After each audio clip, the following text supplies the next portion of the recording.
दर्पण कहानियों की एक श्रृंखला है जो समाज के अनदेखे प्रश्नों को सामने लाने का प्रयास करती है।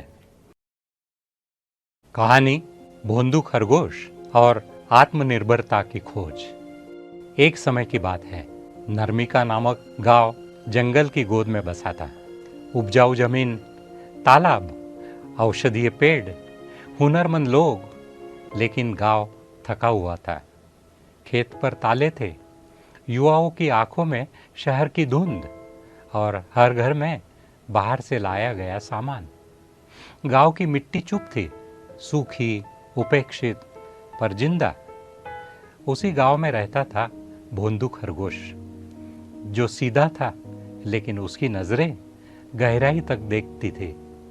एक दिन उसने देखा, नदी किनारे आम सड़ रहे हैं। उधर गांव के बच्चे शहर से लाई चॉकलेट खा रहे हैं। वह दौड़ा लोमड़ी दादी के पास, पूछा, दादी, हमारे पास इतना सब कुछ है, फिर भी हम दूसरों पर क्यों निर्भर हैं?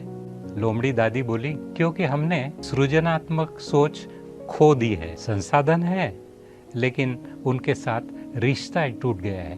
भोंदू ने पंचायत बुलाई, सब आए।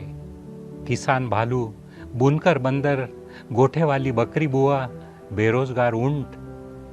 भोंदू बोला, आइए हम सृजनात्मक सर्कुलर इकोनॉमी बनाएं, जिसमें कुछ भी व्यर्थ ना हो, सब कुछ किसी काम आए। काम शुरू हुआ। खेतों से निकले पराले से मशरूम उगाए गए, फलों की बची छाल से जैविक साबुन बना, पुराने कपड़ों से थैले। सर्कुलर इकोनॉमी फिर से शुरू हुई, गोबर से बायोगैस बना। हर चीज का एक दूसरा जीवन दिया गया। गांव बदलने लगा, कमाई बढ़ी, कचरा घटा, पानी साफ हुआ और युवाओं की आंखों में लौट आई उम्मीद। एक दिन पास के गांव सूखापुर से संदेश आया, हमारे पास अन्न है, लेकिन अब बीज नहीं बचे।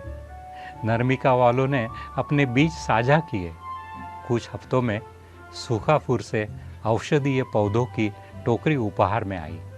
भोंदू बोला, हमें हर चीज खुद नहीं बनानी चाहिए। आत्मनिर्भरता का मतलब अकेले रहना नहीं, जिम्मेदारी से जीना और दूसरों के साथ संतुलन बनाना है। लोमड़ी दादी मुस्कुराकर बोली, यही तो है सततता और नैतिक सर्कुलर इकोनॉमी, जिसमें जीवन का कोई हिस्सा व्यर्थ नहीं और कोई प्राणी अकेला नहीं।